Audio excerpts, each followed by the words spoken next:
wabarakatuh. Alhamdulillah, alhamdulillahirabbil alamin, wassalatu wassalamu ala asrofil anbiya'i wal mursalin wa ala alihi wa sahbihi ajma'in. Puji beserta syukur mari sama-sama kita panjatkan kepada Allah Subhanahu wa taala yang telah memberi hidayah kepada kita, telah memberi kesehatan, panjang umur, sehingga kita dapat berkumpul di acara yang sederhana ini dalam rangka sosialisasi budaya positif di sekolah.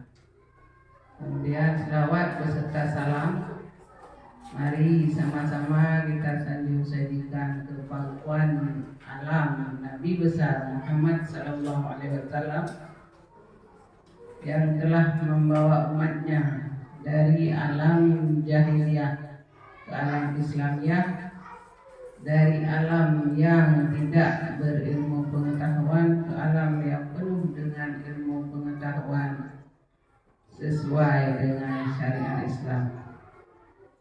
Pada kesempatan ini penghormatan saya pertama sekali kepada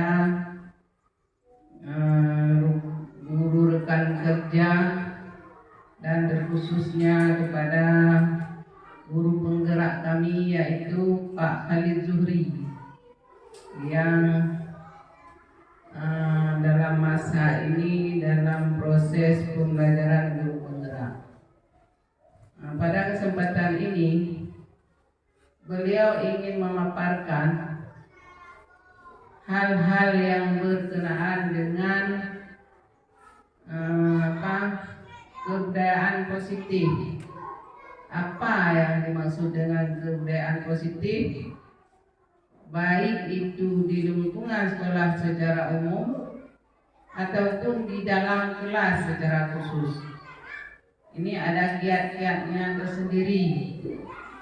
Nah, sebenarnya kebudayaan positif ini sudah sering dilakukan, sering dipaparkan, sering mungkin ibu sudah mengenal, cuma belum terjadi pembiasaan. Karena budaya positif itu tanpa pembiasaan itu otomatis dia tidak akan berjalan dengan maksimal apa yang kita cita-citakan. Dan ini pun tidak terlepas dari visi dan misi sekolah. Kebudayaan positif ini cukup baik dilaksanakan. Mungkin nanti akan lebih mendalam lagi dipaparkan sendiri oleh Pak Khalid Zuhri. Mudah-mudahan dengan sosialisasi ini kita menambah sedikit wawasan baik untuk diri kita sendiri sebagai pendidik maupun pelaksanaannya di lapangan, yaitu di lingkungan sekolah atau di dalam kelas kepada siswa-siswa kita. Ini mudah-mudahan terjadi perubahan perilaku, terutama di guru atau pendidik sendiri. Dan syukur alhamdulillah apabila nanti kita bisa memaparkan atau membiasakan di dalam lingkungan sekolah. Nah, pada kesempatan ini ibu berharap kepada dewan-dewan guru nanti setelah ada sosialisasi dari guru kita, ibu menjadi termotivasi, tergerak, bukan berarti belum dikerjakan, tapi lebih ditingkatkan sehingga tujuan kita tercapai. Alhamdulillah di sekolah kita mungkin tidak akan sulit sekali untuk kita menjalankan karena itu sudah biasa kita lakukan. Cuma tinggal memperdalam atau biasakan lagi Karena di sini kebudayaan positif ini bukan hanya di dalam kelas, tetapi di dalam lingkungan sekolah. Kedisiplinan itu sangat penting. Nah, sini kepada Pak Khalid sendiri sebagai narasumber, Ibu mengharap pada hari ini apa yang memang Pak Khalid sudah pelajari di organisasi atau di guru penggerak itu bisa ditransfer kepada kawan-kawan sejawat yang ada di lingkungan SD 18 Juli. Nah, tidak terbatas yang Ibu harapkan, sehingga kita sama-sama bisa lebih memperdalam atau lebih meningkatkan apa tujuan daripada visi dan misi kita di sekolah. Mudah-mudahan dalam waktu yang mulai dari bulan 3 sampai seterusnya ke depan, SD 18 Juli nanti, apabila Allah mengizinkan kita mendaftarkan sebagai sekolah penggerak. Ini saja lebih dan kurang dari saya selaku kepala sekolah. Mudah-mudahan dapat bermanfaat. Yang bermanfaat, yang tidak bermanfaat kiranya dibuat satu pengalaman sehingga bisa mengintrospeksi diri kita sendiri. Lebih dan kurang, Assalamualaikum warahmatullahi wabarakatuh.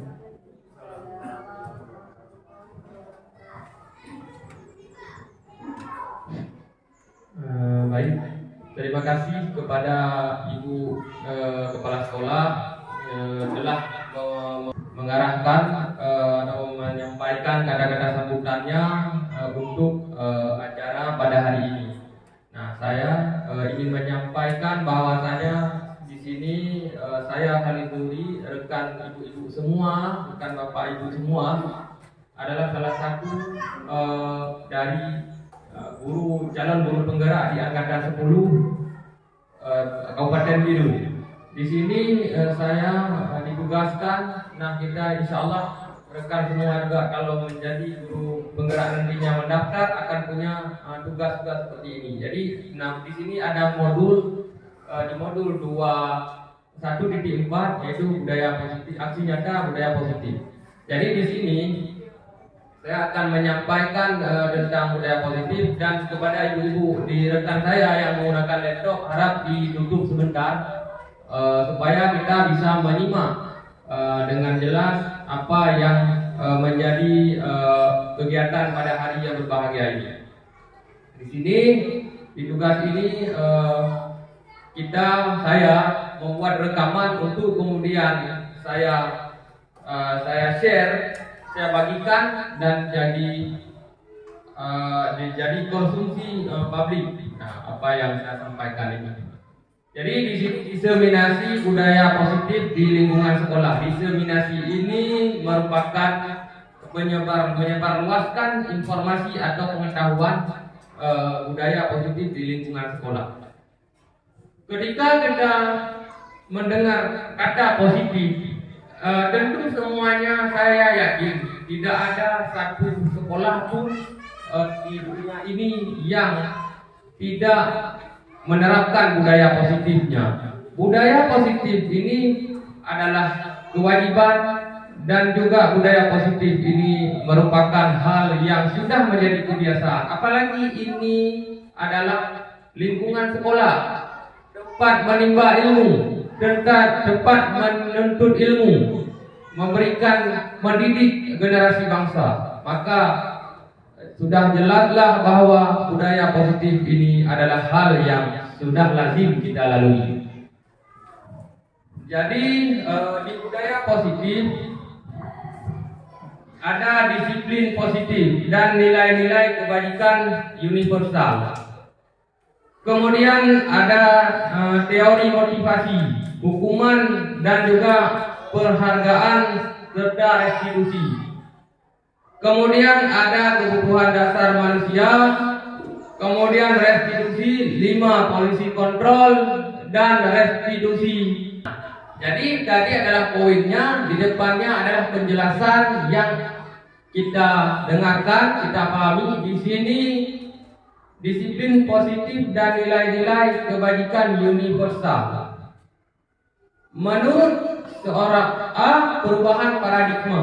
Nah, perubahan paradigma ini adalah perubahan yang dikenal di era kurikulum merdeka, paradigma baru.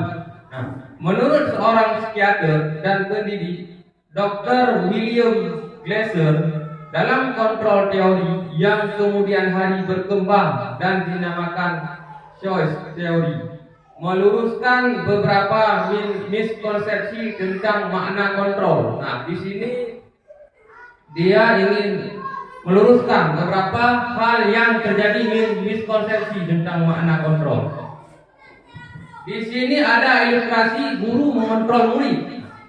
Pada dasarnya kita tidak dapat memaksa murid untuk berbuat sesuatu jikalau murid tersebut memilih untuk tidak melakukannya.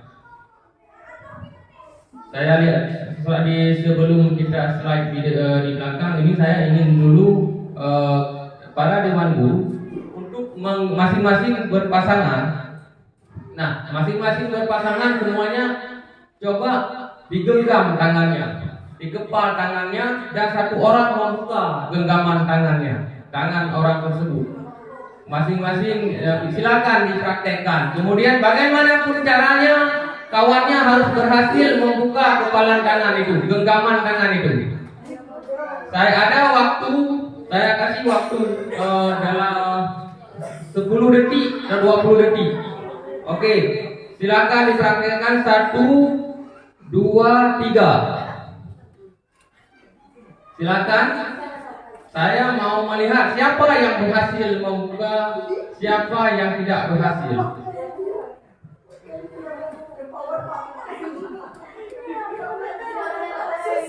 Terserah, bagaimanapun caranya harus terbuka. Apapun caranya, tidak mesti secara fisik, tetapi secara mental. Bagaimanapun kita meminta baik-baik, pokoknya harus terbuka. Bagaimanapun caranya.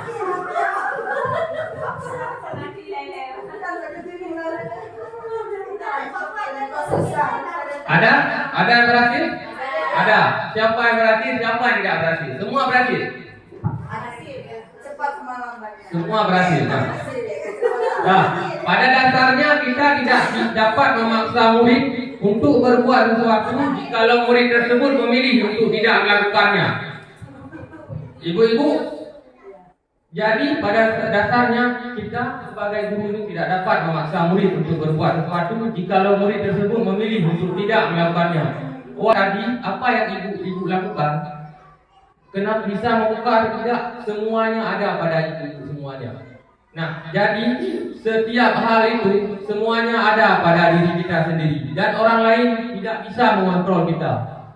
Kalau ada orang yang mengatakan kamu membukanya, maka aku akan memberikan uang, berarti kita bisa dikontrol oleh orang lain. Nah, ini adalah padahal kalau kita punya pendirian yang bagus, punya cara yang bagus, bagaimanapun caranya orang lain kita tidak akan membiarkan orang lain untuk mengontrol diri kita. Nah, tetapi kalau orang lain menggunakan berbagai macam cara, lantas kemudian kita terpengaruh, kita membuka genggaman kita, berarti kita bisa dikontrol oleh orang lain. Nah, di dalam itu ilmu mengontrol murid pada dasarnya dia ada nanti di depan ada pembagian dua, mana yang sebuah ilusi dan mana teori kontrol itu. Di sini kita tidak dapat memaksa murid untuk berbuat sesuatu jikalau murid tersebut memilih tidak melakukannya. Hanya dapat salah lagi. Kita berpikir mungkin kita bisa memaksa, padahal kita tidak bisa memaksa mereka. Karena murid sedang mengizinkan, karena dia mengizinkan kita untuk mengontrol dia.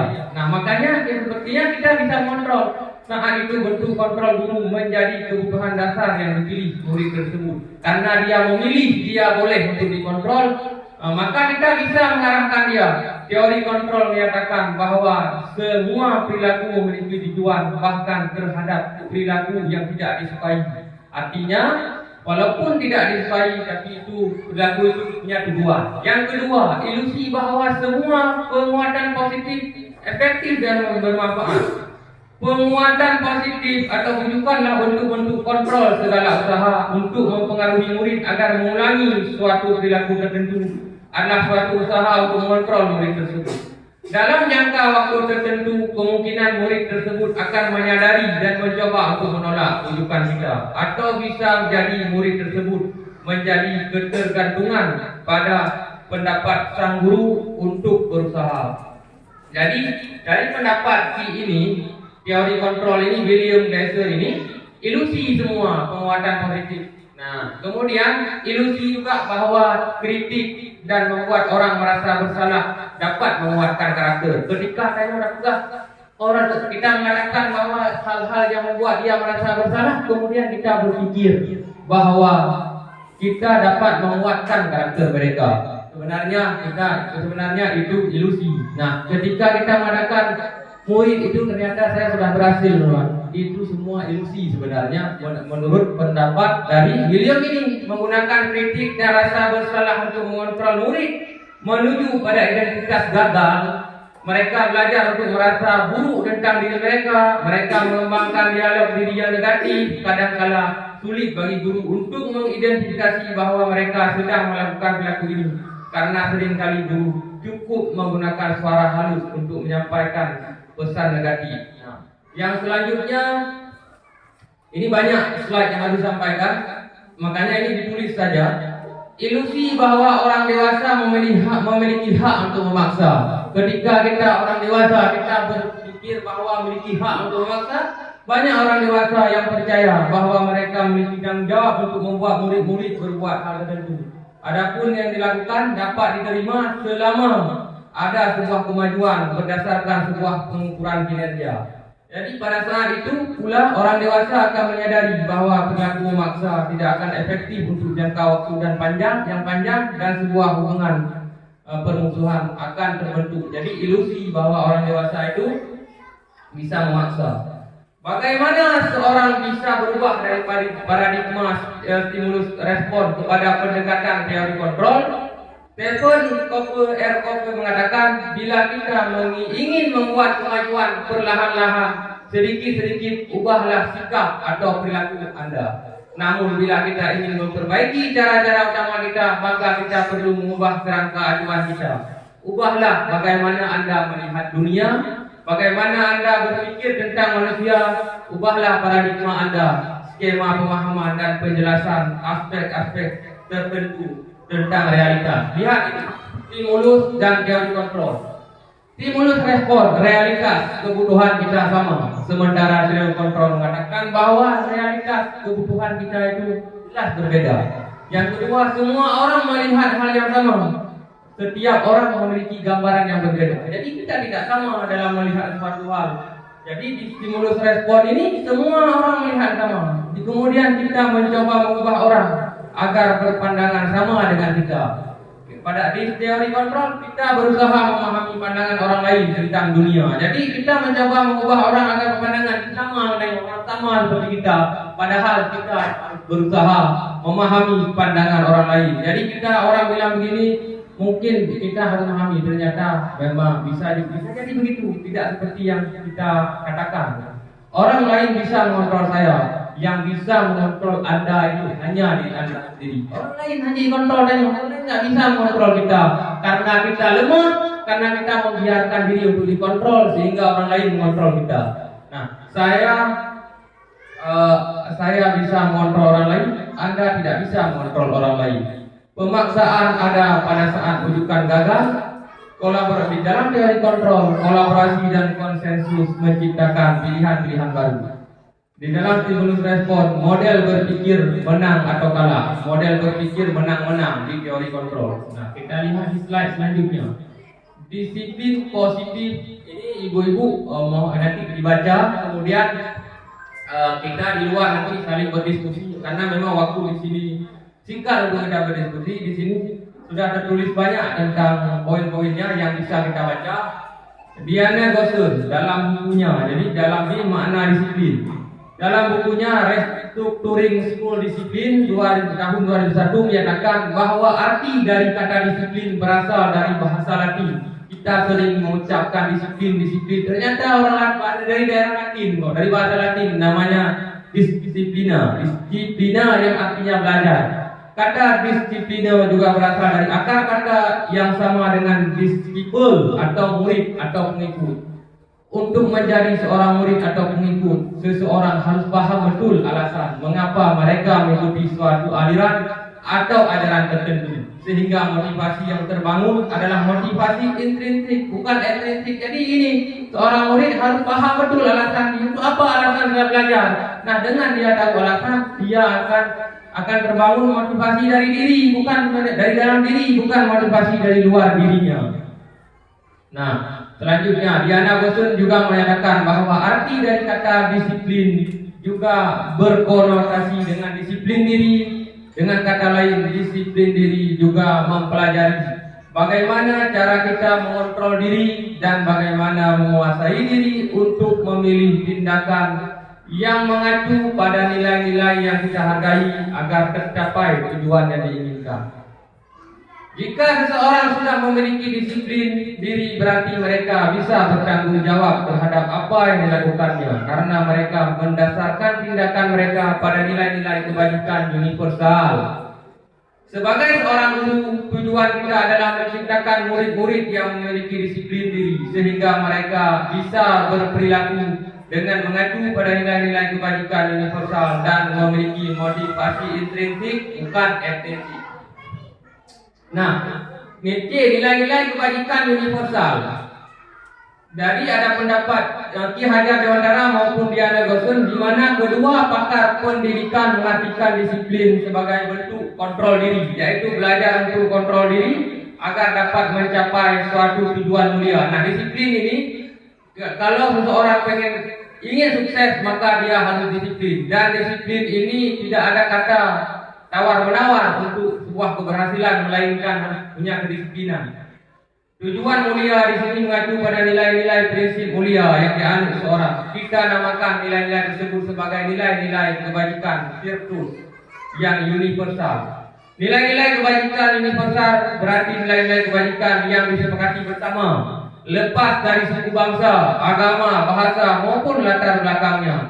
Nilai-nilai ini merupakan payung besar dari sikap dan perilaku kita, atau nilai-nilai ini merupakan fondasi kita berperilaku. Nilai-nilai kebajikanlah sifat positif manusia yang merupakan tujuan mulia yang ingin dicapai setiap individu. Nah, di sini ada contoh nilai-nilai kebajikan dari 6 organisasi. Nah, ini teori motivasi, hukuman dan penghargaan. Hukuman dan penghargaan restitusi. Nah, jadi Diana Goshen dalam bukunya Restructuring School Discipline menyatakan 3 motivasi perilaku manusia. Ini 3 yang memotivasi 3 perilaku kita sebagai manusia.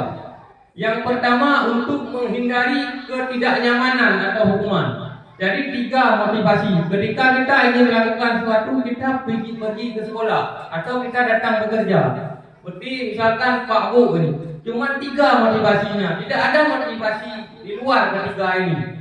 Sekarang Bapak dan Ibu silahkan memahami sendiri, berpikir sendiri, motivasi yang mana saya hari ini dalam melakukan hal ini.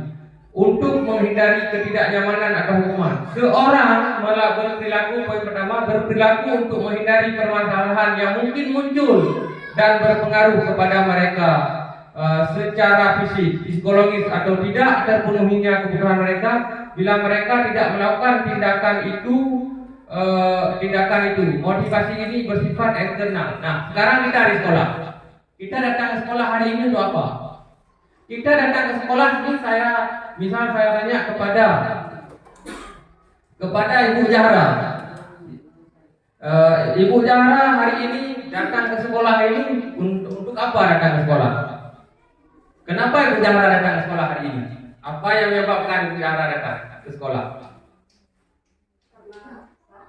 Karena ini adalah sebuah tugas yang sangat mulia, kemudian dengan untuk mengajar anak-anak sehingga kita menjadi anak yang dapat mencapai cita-cita dan cita. Jadi Ibu Zahra sudah mengemukakan alasan untuk kedatangan sekolah. Menurut Ibu Deti, dari ketiga poin itu, apa motivasi yang mana yang membuat Ibu Zahra jawab tadi masuk ke motivasi yang mana? Karena beliau ingin mendidik anak, ingin membuat anak menjadi istilahnya tugas pikiran atau tujuan yang mulia. Di motivasi yang mana? Nah, di motivasi ini, kalau Ibu Zahra tidak datang, bagaimana, apa yang akan Ibu Zahra dapatkan? Apa? Kalau Ibu Zahra tidak datang, tidak melaksanakan tugas, apa yang konsekuensi Ibu Zahra alami? Kalau seandainya hendak kerja, nggak mau datang, apa?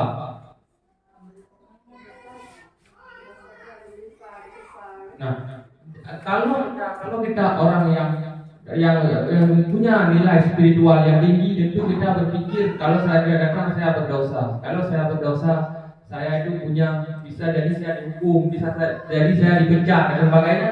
Maka untuk menghindari ketidaknyamanan atau hukuman itu adalah penyebabnya. Berarti itu ada motivasi ekstrinsik, motivasi yang dari luar. Dalam belajar kita, dalam melakukan semua kebaikan itu kita tidak usahakan jangan motivasi dari luar. Kemudian jika Bu Zahra beliau mendidik anak dengan penuh kemuliaan, berpikirnya untuk mendapat pahala dan sebagainya, bisa juga masuk untuk menjadi orang yang ingin menghargai diri sendiri dengan nilai yang mereka percaya. Ini motivasi bersifatnya internal dan ini adalah yang terbaik yang harus kita miliki oleh seorang guru. Yang dua ini yang pertama, kemudian saya baca yang kedua, untuk mendapatkan imbalan atau penghargaan dari orang lain.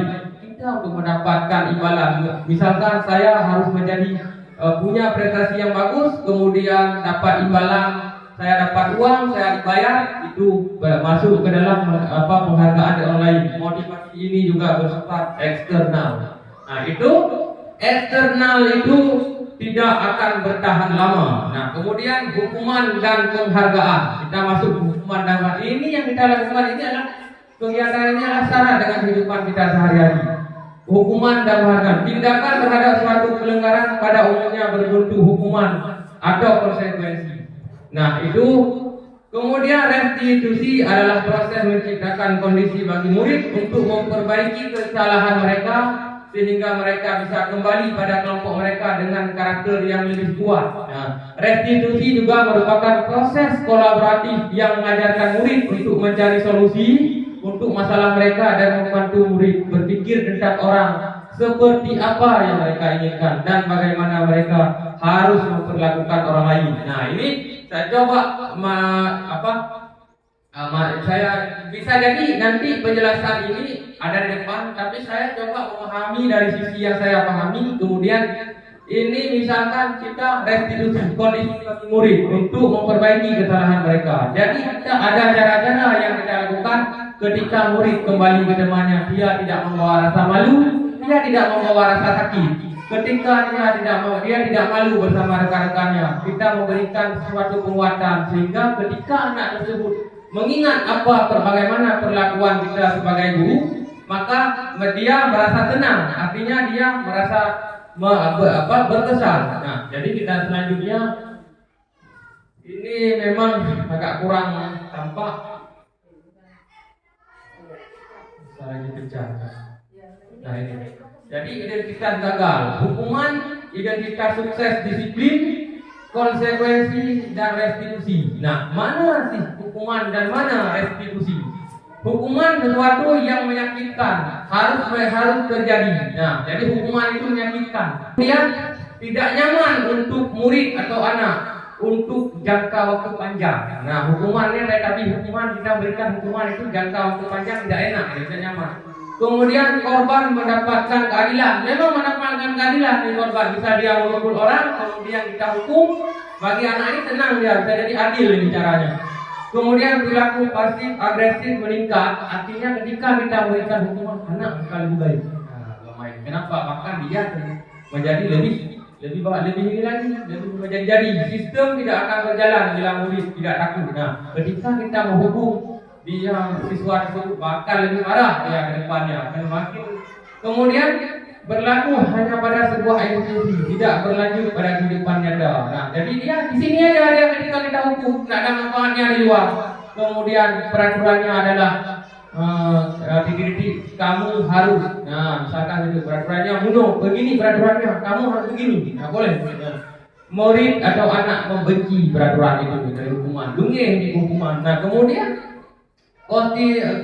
konsekuensi sesuatu yang harus terjadi tidak nyaman untuk murid atau anak untuk jangka waktu pendek. Ya, konsekuensi misalkan kamu tidak menulis hari ini, maka kamu harus menulis 100 kali. Kamu tidak membuat PR, maka kamu harus mencatat.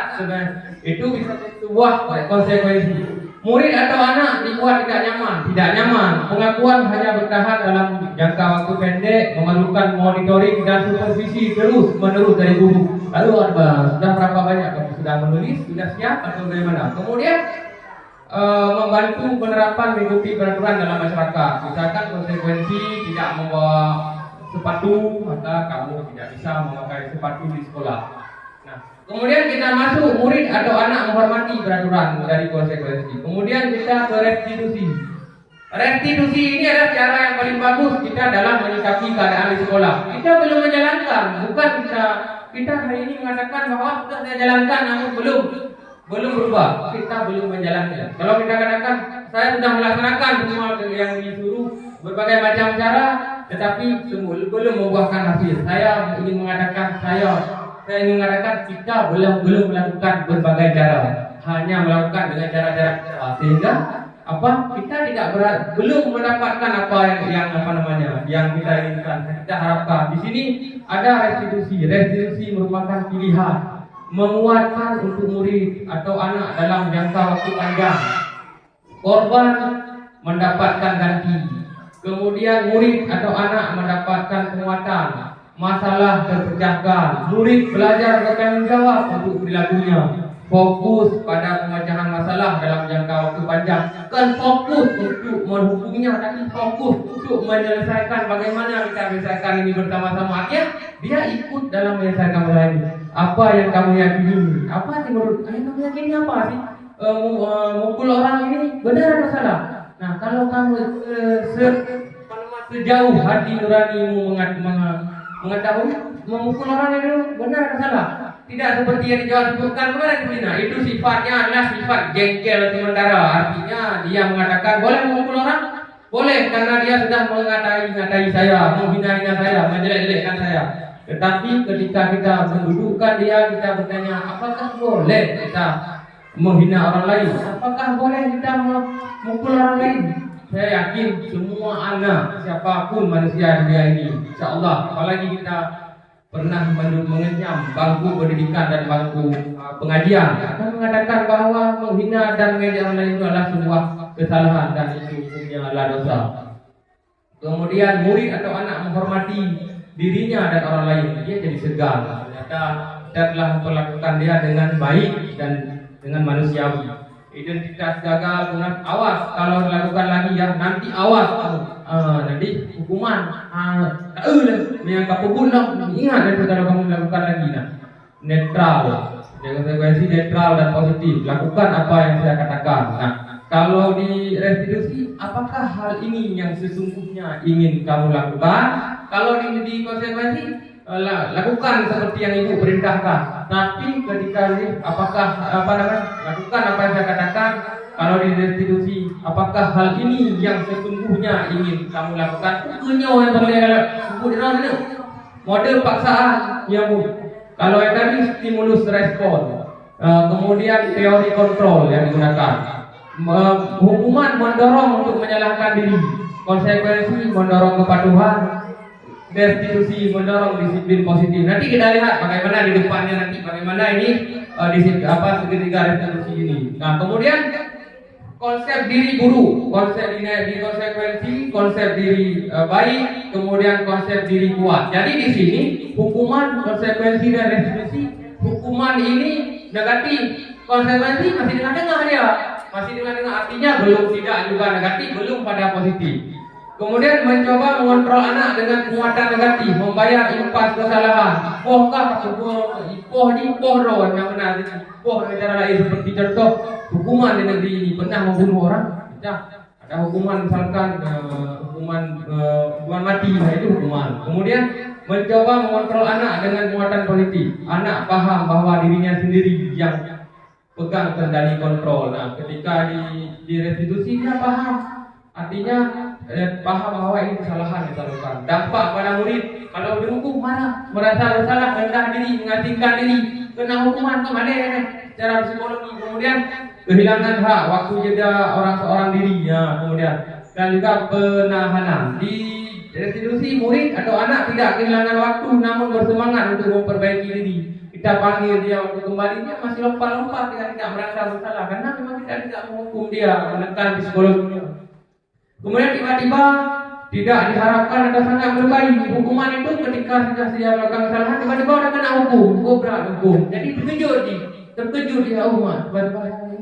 Hukuman itu bisa jadi kadang-kadang tidak kita buat sebelumnya. Dan peraturan itu lantas kita bersih WC, bersih, ya itu macam-macam hukuman yang ada. Kemudian hukuman seperti misalkan kamu harus bayar denda, besar seperti itu. Kemudian itu hukuman, itu kejut dia. Sudah diketahui karena ketika kita menghukum, tentu ada masalah baru yang akan timbul di kemudian hari. Ini yang kemudian sudah diketahui masuk akal. Kalau konsekuensi, ambil uang orang lain, kamu bayar uang itu. Sudah diketahui, kamu masuk akal, sudah diketahui ke bawah dan saya ambil paling begitu. Tapi kalau ini berupa undangan untuk mengadakan restitusi. Nah, kemudian dibuat oleh guru. Hukuman dibuat oleh guru dan murid atau anak, dibuat oleh murid atau anak seperti keyakinan kelas. Nah, kemudian meyakinkan guru menjalani konsekuensi dengan menyalahkan, mengkritik, menyindir, merendahkan. Kemudian dari konsekuensi membantu guru menyatakan peraturan, melakukan peringatan dan menerapkan konsekuensi. Kemudian di restitusi menguatkan guru menyebutkan keyakinan kelas, membimbing kerangka acuan berpikir restitusi murid dan anak. Ini kemudian berdasarkan bagan tersebut, ini juga waktu harus dipercepat karena waktu sudah setengah jam lebih. Berdasarkan bagan tersebut maka bisa disimpulkan bahwa hukuman bersifat tidak terencana atau tiba-tiba. Anak atau murid tidak tahu bahwa hukuman akan terjadi dan tidak dilibatkan. Hukuman bersifat satu arah dari pihak guru yang memberikan dan murid hanya menerima suatu hukuman tanpa melalui suatu kesepakatan atau pengarahan dari pihak guru, baik sebelum atau sesudah. Hukuman yang diberikan bisa berupa fisik maupun psikis. Murid atau anak disakiti oleh suatu perbuatan atau kata-kata. Jadi kata kalimat-kalimat kita yang kurang pantas kadang-kadang itu sebagai bagian dari hukuman buat anak juga. Sementara konsekuensi bersifat sudah berencana atau disetujui. Nah, pada konsekuensi murid tetap dibuat tidak nyaman untuk jangka pendek. Konsekuensi biasanya diberikan berdasarkan suatu data yang umumnya dapat diukur. Sikap guru di sini senantiasa memonitor murid. Nah, di konsekuensi. Kemudian dihukum oleh penghargaan. Ini di C-nya Alficon, Punished by Reward. Tahun 1993 wawancara ASCD Annual Conference Maret 1995 mengungkapkan baik penghargaan maupun hukuman adalah cara-cara mengontrol perilaku seorang yang menghancurkan potensi untuk pembelajaran yang sungguhnya. Jadi ternyata di sini hukuman dan penghargaan juga menghancurkan anak-anak. Menurut Kohn, secara ideal tindakan belajar itu sendiri adalah penghargaan sesungguhnya. Jadi sebenarnya belajar itu adalah penghargaan sesungguhnya. Kohn selanjutnya mengungkapkan bahwa beberapa pernyataan hasil pengamatannya selama ini tentang tindakan memberikan penghargaan yang nilainya sama dengan menghukum seseorang. Jadi berikan penghargaan nilainya sama dengan menghukum. Kita lihat pengaruh jangka pendek dan jangka panjang. Penghargaan ini efektif. Jika kita menginginkan seorang melakukan sesuatu yang kita inginkan dalam waktu jangka pendek, kita beri penghargaan untuk jangka pendek, efektif. Kemudian jika tidak menggunakan penghargaan lagi, maka orang tersebut akan bergantung pada penghargaan yang diberikan serta kehilangan motivasi diri dari dalam. Hari ini kita beri penghargaan, besok tidak kita beri penghargaan, dia tidak akan melakukan hal yang sama seperti hari ini. Artinya penghargaan ini menghancurkan dia, menghancurkan karakter dari murid. Jika kita mendapatkan penghargaan untuk melakukan sesuatu yang baik, maka selain kita senantiasa berharap mendapatkan penghargaan tersebut lagi, kita pun tidak menyadari tindakan baik yang kita lakukan. Jadi kita tidak sadar yang penting penghargaan, maka penghargaan itu tidak bagus. Penghargaan tidak efektif. Suatu penghargaan adalah suatu benda atau peristiwa yang diinginkan yang dibuat dengan persyaratan. Hanya jika Anda melakukan hal ini, maka Anda akan mendapatkan penghargaan yang diinginkan. Kamu menang, maka kamu akan dapat hadiah. Maka dia tidak baik. Penghargaan merusak hubungan. Jadi hubungan pun rupanya bisa merusak. Ketika seseorang diberi penghargaan atau dipuji di depan orang banyak, maka yang lain akan merasa iri. Dan sebagian dari mereka tidak menyukai orang yang diberi penghargaan tersebut. Jadi penghargaan ini merusak hubungan. Ketika seorang diberi penghargaan atau dipuji di depan orang banyak, maka orang lain akan merasa iri. Jadi merusak hubungan. Kok dia dapat penghargaan? Ada anak-anak yang dia tidak dapat tidak dapat peringkat misalkan. Dia tidak dapat hadiahnya. Dia akan kecewa seperti itulah. Kemudian jika seorang guru sering memberikan penghargaan kepada murid-muridnya, besar kemungkinan muridnya itu termotivasi hanya untuk menyenangkan gurunya, untuk menyenangkan saja. Artinya ibu ini senang, maka saya melakukan hal yang baik. Nah, karena itu yang beliau harapkan. Penghargaan menciptakan persaingan di dalam kelas. Ini begini. Coba kita pikir, ya apa bukan? Penghargaan itu membuat persaingan. Kita berpikir bagus untuk jangka pendek bagus, tapi untuk jangka panjang tidak. Mereka yang percaya bahwa mereka tidak memiliki kesempatan untuk mendapat penghargaan akan berhenti mencoba. Coba kita lihat ini poin-poin ini. Nyongkon kita begini. Anak ini yang hanya disebut, coba lihat anak-anak yang mungkin dia lambat dalam pemahamannya, dia tidak akan pernah mencoba. Mungkin kelompok punya lambat gurunya. Jadi penghargaan tidak bagus. Penghargaan mengurangi ketepatan. Dalam sebuah percobaan, di satu saja contohnya, anak laki-laki berusia 9 tahun diminta untuk melihat gambar wajah yang ditampilkan di layar. Dan mereka harus memberitahukan jika wajah-wajah tersebut sama atau beda. Gambar-gambar tersebut hampir sama. Beberapa dari mereka diberi penghargaan dalam bentuk uang.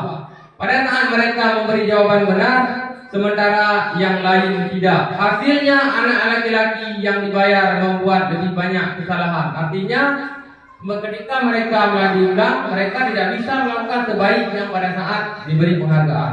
Oke, selanjutnya penghargaan menurunkan kualitas. Penghargaan juga mematikan kreativitas. Murid-murid diminta berpikir mengenai hadiah. Itu kan mematikan kreativitas. Jadi kreativitas kelompok ini menjadi berkurang dibanding dengan yang tidak diberitahukan tentang hadiah yang mereka terima.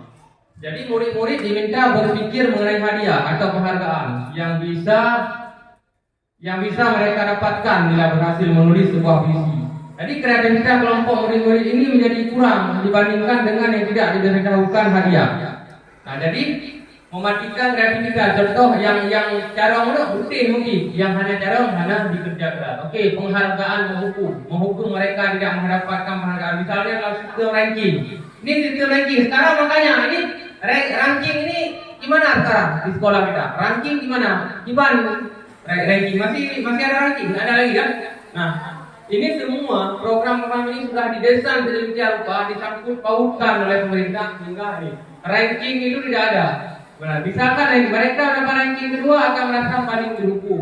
Memberikan penghargaan dan hukuman adalah hal yang sama karena keduanya mencoba mengendalikan perilaku seseorang. Menurut ibu-ibu di sini, saya ingin tanya, apakah penghargaan dan hukuman itu di sini memberikan penghargaan hal yang sama? Apakah menurut ibu-ibu ini sama? Bisa sama, misalkan sama ibu Ros ketika kita berikan penghargaan kepada anak, kita menghukum. Apakah itu menurut Bu Ros? Apakah itu sama maknanya ataupun sama konsekuensinya? Menurut Ibu Ros, gimana jawaban Bu Ros? dengan penghargaan. Kan itu suatu hal yang seperti apa namanya tangan ini hitam dan putih. Kan? Memberikan penghargaan dan hukuman adalah hal yang sama karena keduanya mencoba mengendalikan perilaku seorang. Menurut Uras, apakah cocok ketika rekan-rekan seperti ini? Kalau menurut saya penghargaan hukuman dengan Enggak, ini saja. Ini masuk ke masalah penghargaan dan hukuman saja. Hukuman dan penghargaan. Apakah kalau hukuman mengacu kepada hal yang agak kurang baik. Tapi kalau penghargaan itu mengacu kepada yang baik, anak-anak akan lebih bermotivasi. Nah, berarti gimana? Kalau belum berarti penghargaan dan hukuman. Di sini ada tulisan memberikan penghargaan dan hukuman adalah hal yang sama karena keduanya mencoba mengendalikan perilaku seorang. Nah. Sama, beda. Kalau penghargaan ya memberikan suatu motivasi dengan apa yang sudah dinilai didapat, dengan hukuman berupa suatu perilaku yang memang dianggap itu suatu kesalahan. Ya, berarti kalau dari prakteknya itu kan suatu hal yang berbeda. Kenapa di sini dibuatnya sama? Karena ada efek yang buruk, banyak sekali dampak lingkungan yang buruk yang akan terjadi seperti yang tadi. Ketika kita beri penghargaan, anak yang dia tidak akan berharap penghargaan dalam jangka panjang tidak bisa kita beri penghargaan terus. Nah, dia tidak akan maksimal ketika kita tidak beri penghargaan. Kemudian ketika kita beri penghargaan, anak yang tidak mendapat penghargaan dia merasa kecewa. Kemudian anak yang merasa tidak mungkin bisa mengejar orang yang tidak mendapat penghargaan, dia tidak akan berusaha lagi karena dia tahu dia sudah patah semangat di awal. Banyak sekali dapat. Karena orang pada dasarnya tidak suka dikendalikan. Dalam jangka waktu lama penghargaan akan terlihat sebagai hukuman. Nah, tengok. Pada jangka lama seperti hukuman akan kejadian buruk yang menimpa. Jika suatu penghargaan diharapkan namun Anda tidak mendapatkannya, Anda akan merasa dihukum. Kemudian restitusi. Proses menciptakan kondisi bagi murid untuk memperbaiki kesalahan sehingga mereka bisa kembali pada kelompok mereka dengan karakter yang lebih kuat. Restitusi juga adalah proses kolaboratif yang mengajarkan murid untuk mencari solusi. Restitusi membantu murid menjadi lebih memiliki tujuan. Berikut adalah ciri-ciri restitusi yang membedakan dengan program disiplin lainnya. Nah, yang membedakan tadi, restitusi bukan untuk menebus kesalahan, namun untuk belajar dari kesalahan. Nah, kita pernah melakukan kesalahan bukan untuk ditebus, tapi kita kesalahan itu kita belajar supaya kita lebih baik. Restitusi memperbaiki hubungan. Restitusi adalah tawaran, bukan paksaan. Restitusi gimana menurutmu? Bisa nggak mereka itu melakukan hal baik di depan? Bisa Pak ya. Restitusi menuntun untuk melihat ke dalam diri. Dia bisa lihat apa yang dia lakukan. Restitusi mencari kebutuhan dasar yang mendasari tindakan. Restitusi adalah cara yang paling baik. Restitusi fokus pada karakter bukan tindakan. Restitusi menguatkan. Restitusi fokus pada solusi, bukan pada hal yang solusinya gimana. Restitusi mengembalikan murid yang berbuat salah pada kelompoknya. Nah, kemudian ini keyakinan kelas.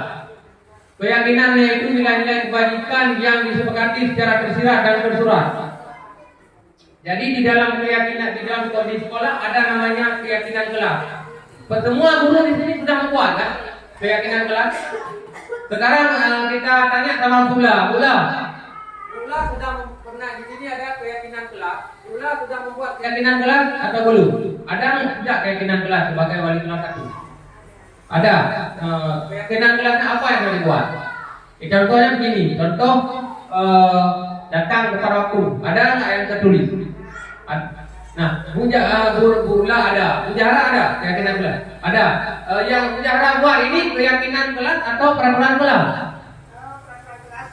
Peraturan kelas, bukan kesepakatan kelas. Nah, kesepakatan kelas. Nah, di sini yang sebenarnya kalau peraturan kelas sifatnya sepihak. Kalau kesepakatan ada kesepakatan kelas. Nah, cuman kesepakatan kelas lebih bagus, tapi lebih baik lagi namanya keyakinan kelas. Nah, jadi keyakinan kelas. Jadi keyakinan kelas ini gimana cara kita buatnya? Yang bedakan sebenarnya kalau saya lihat lebih kepada cara dan bahasanya saja dalam teks. Kalau dalam keyakinan kelas kita tidak bisa datang. Jadi sifatnya kalau keyakinan itu buatnya bersama-sama dan juga semua ikut menyumbangkan buah pikiran. Ini yang tidak boleh, ini tidak boleh benar. Kan? Kemudian kalau peraturan kelas itu artinya sudah ditulis, tidak bisa diganggu-gugat, harus dilaksanakan. Nah, kita sudah membuat keyakinan kelas, alhamdulillah, dan harapan ke depan kita buat juga keyakinan sekolah. Tadi keyakinan, jadi supaya bisa kita terapkan. Jadi keyakinan nilai-nilai kebajikannya ini seorang akan lebih memotivasi karena sudah dia ikut membuat. Nah, kemudian pembentukan keyakinan kelas sekolah sifat lebih abstrak daripada peraturan, lebih dirinci dan konkret berupa pernyataan-pernyataan universal, senantiasa dibuat dalam bentuk positif. Hendaknya tidak terlalu banyak sehingga mudah diingat.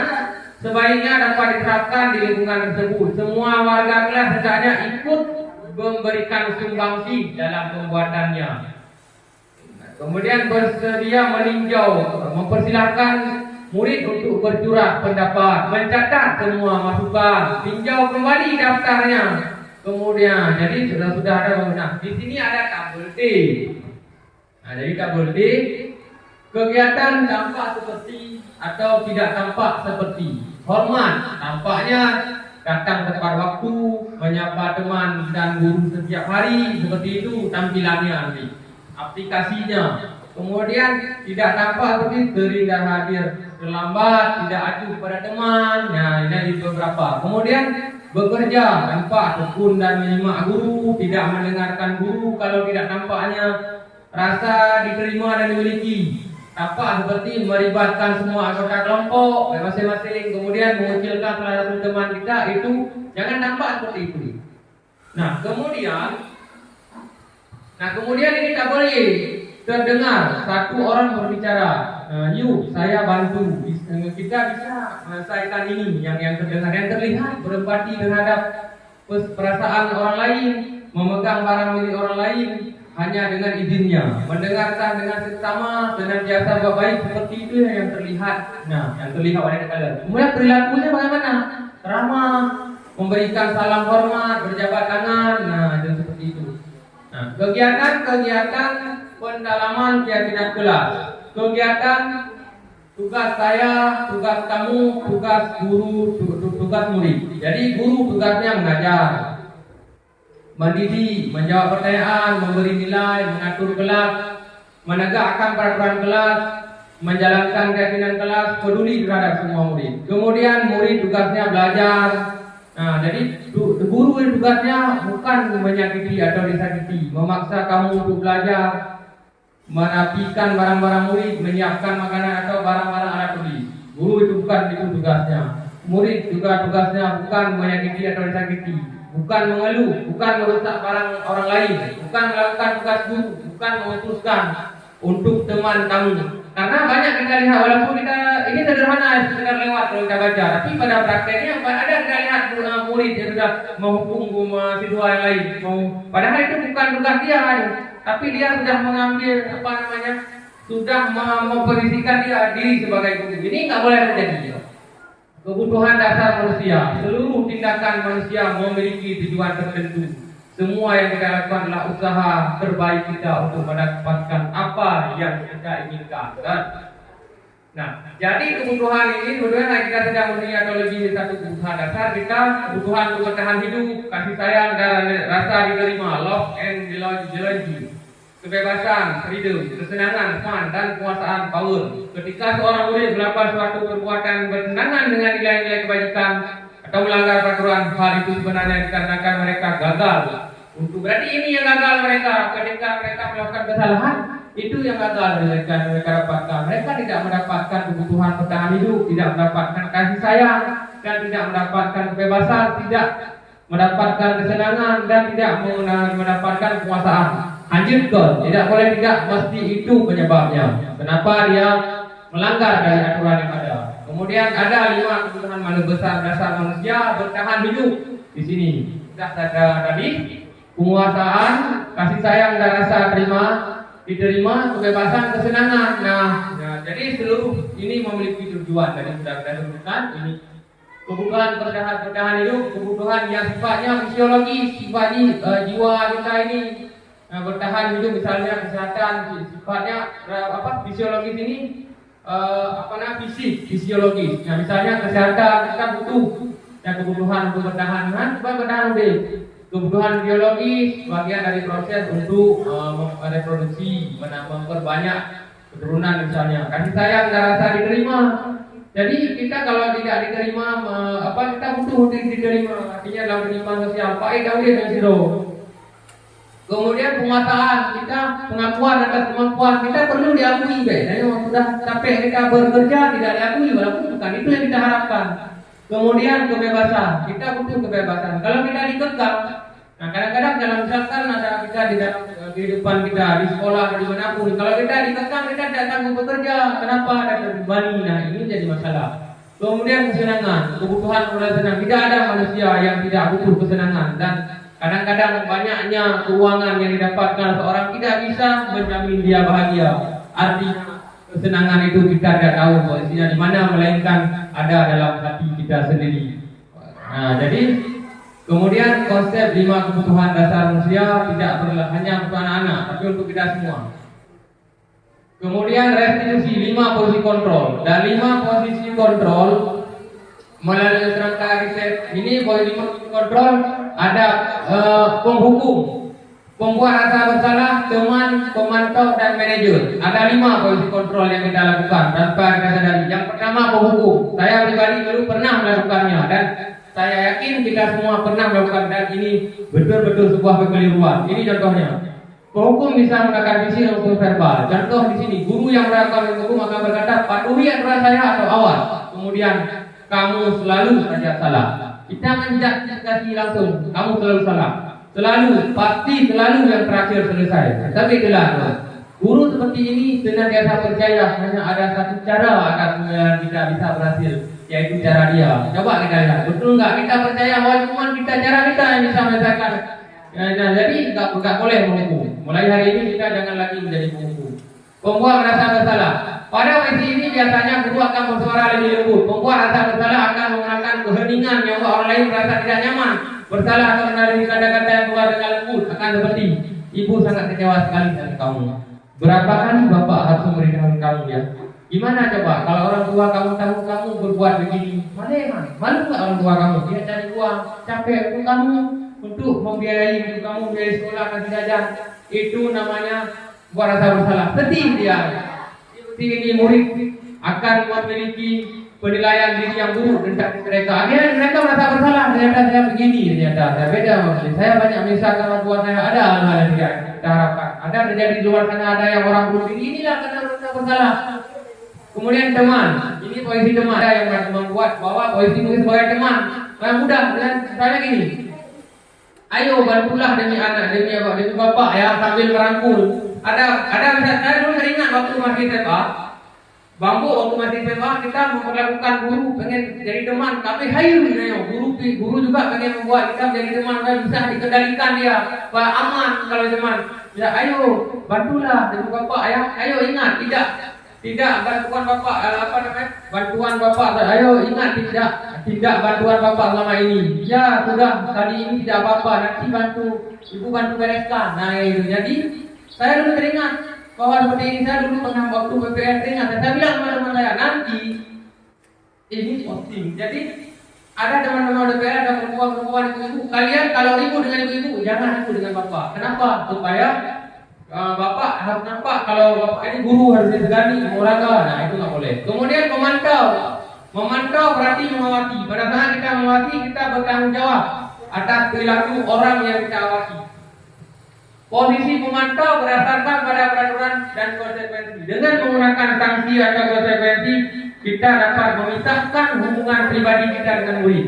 Sebagai seorang yang menjelaskan posisi pemantau, pertanyaan yang diajukan seorang pemantau, peraturannya apa? Apa yang telah kamu lakukan?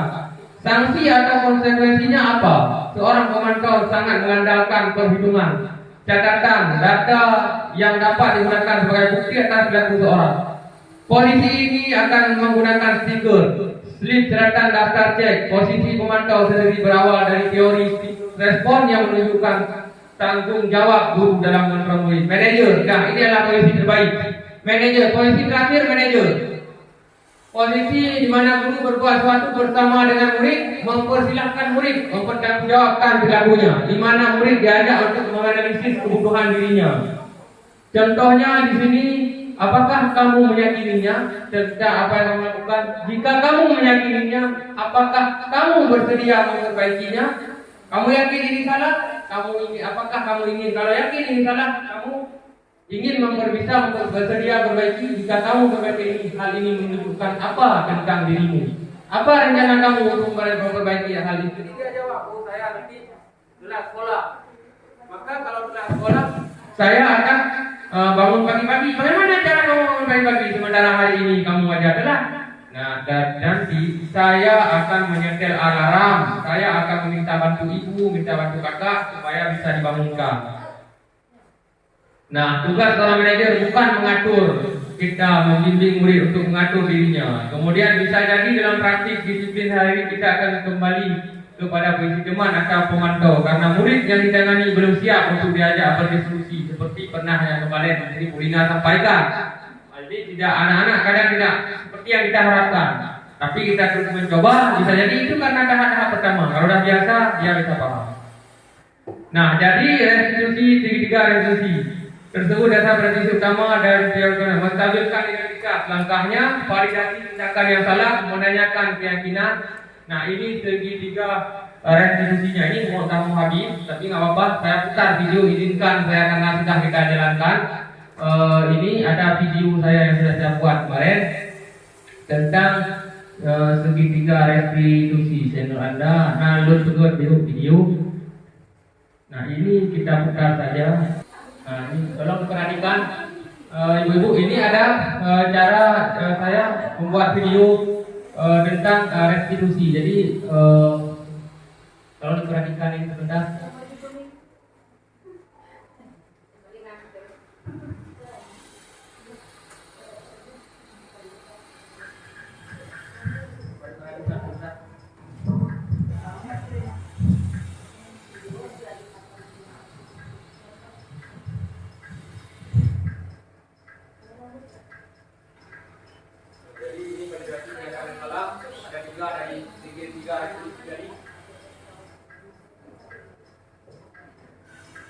Ini ada kasus pertama di mana pada hari ini, jadi pada hari Rabu jam pertama di kelas 3 pada pelajaran PJOK ada seorang murid bernama Adifa terlambat datang sekolah dan terlambat masuk belajar pelajaran PJOK.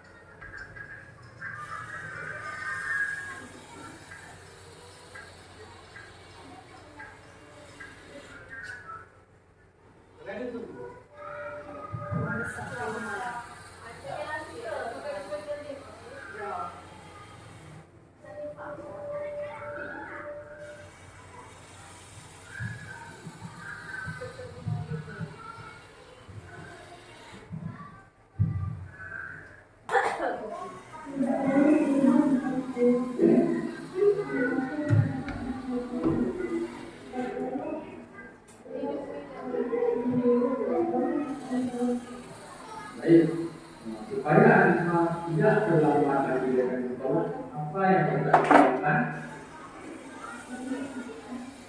Supaya bisa bangun-bangun bagaimana caranya? Menyetel alarm ya. Kalau alarmnya mati bagaimana? Ya, kalau selain itu ada yang bisa tidak tolong? Berapa? Kakak ya, baik menyetel alarm bersama ibu dan kakak. Baik, kapan Akifa bisa memulai? Baik besok ya. Baik, Bapak yakin Akifa bisa melakukannya dengan baik dengan sekolah pertama dulu ya. Semoga Akifa tidak terlambat lagi. Terima kasih Akifa sudah datang ke sini beberapa kali. sekarang boleh Arifah melanjutkan, silakan ya. Yang kedua, ada siswa bernama Fauzan tidak. Selamat siang, Fauzan. Fauzan, lalu kenapa Bapak panggil kembali? Kenapa Bapak panggil kembali? Karena tidak memakai pakaian olahraga. Kenapa tidak memakai pakaian olahraga? Kenapa tak bisa? Kenapa harus cuci olahraga? Nah, berarti menggunakan baju olahraga di luar jam sekolah begitu. Menurut orang yang orang lakukan itu semua tidak memakai pakaian olahraga, bermain-main dengan baju olahraga, itu sebuah kesalahan bukan? Kesalahan. Nah, jadi orang semua manusia tidak terkecuali Pak Khalid yang memberikan nasihat kepada ujian ini juga pernah teman-teman juga pernah melakukan kesalahan dengan tidak membawa baju olahraga pada saat yang ya, sekarang mari kita menyelesaikan masalah ini. Orang masih ingat keyakinan kelas yang pernah kita buat? Ingat. Kalau masih ingat, tolong sudah ingat.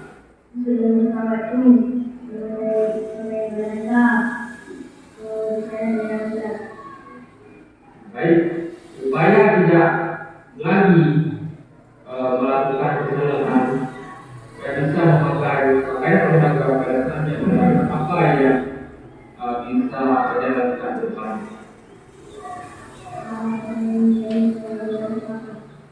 Tidak bermain lagi dengan baju olahraga apa?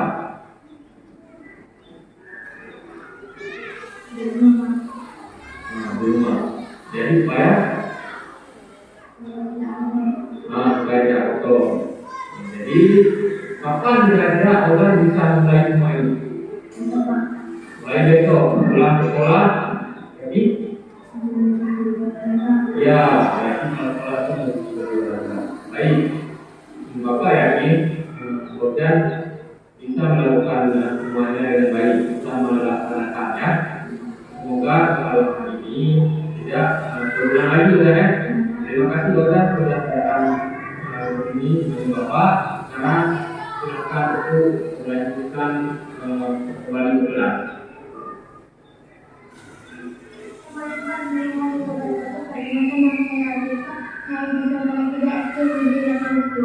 Dulu saya merasa senang sekali ketika ada permasalahan saya bisa berdiskusi langsung dengan Pak Khalid. Kemudian salah satu permasalahan saya yang saya alami yaitu dalam mendatangi sekolah di pelajaran di rumah. Saya berjanji tidak akan mengulangi lambat lagi ke sekolah. Terima kasih. Assalamualaikum warahmatullahi wabarakatuh. Assalamualaikum warahmatullahi wabarakatuh. Nama saya Awan. Saya adalah siswa kelas 3 di SD Negeri 18 Juli. Di sini saya merasa senang sekali ketika ada kesalahan saya bisa berdiskusi langsung dengan Pak Khalid dan menyelesaikan permasalahan yang saya alami dengan langkah eksekusi, dan saya senang karena tidak dimarahi oleh Bapak Khalid ketika saya tidak menggunakan seragam olahraga saat pelajaran. Puji Allah. Terima kasih Pak Khalid. Saya berjanji tidak akan mengulangi lagi. Assalamualaikum warahmatullahi wabarakatuh. Jadi kesimpulannya guru yang baik guru yang baik adalah bukan seorang guru yang baik membuat murid bukan apa guru yang baik membuat murid yang jahat menjadi baik dan menjadikan murid yang baik menjadi lebih unggul. Ketika murid-murid kita gagal, berarti kita juga telah gagal menjadi seorang guru. Nah, jadi ini sedikit tadi sudah kita melihat videonya, tiga restitusi yang sudah saya buat. Ini ada slide 2 lembar lagi yang yang bisa kita perhatikan. Ya baiklah, ini di segitiga restitusi ini sudah kita perhatikan bagaimana langkah-langkahnya. Nanti Yang pertama, menstabilkan identitas, validasi tindakan yang salah, dan menanyakan keyakinan. Saya yakin rekan-rekan saya semuanya, ibu dan bapak guru bisa melaksanakan ini. Nah, ini ada penjelasannya, sudah dijelaskan tadi. Ini slide-nya, menstabilkan identitas. Berbuat salah itu tidak apa-apa, misalnya kalimat begitu. Tidak ada manusia yang sempurna. Kemudian saya juga pernah melakukan kesalahan, itu menstabilkan identitas. Artinya dia, rupanya bapak itu juga pernah juga. Kemudian validasi tindakan salah. Padahal kamu bisa melakukan yang ini guru ini. Padahal kamu misalkan dia mukul teman, misalkan dia memaki teman pertama. Padahal kita stabil validasi tindakan. Mulia, kamu pasti punya alasan dalam melakukan ini. Artinya kita memvalidasi tindakan yang salah.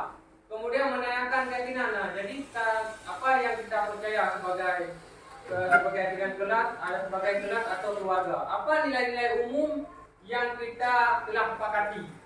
Kemudian apa bayangan kita tentang kelas yang ideal? Apa kamu mau jadi orang seperti apa? Jadi kalimat-kalimat seperti itu yang mesti bisa kita ucapkan supaya terbentuk segitiga restitusi.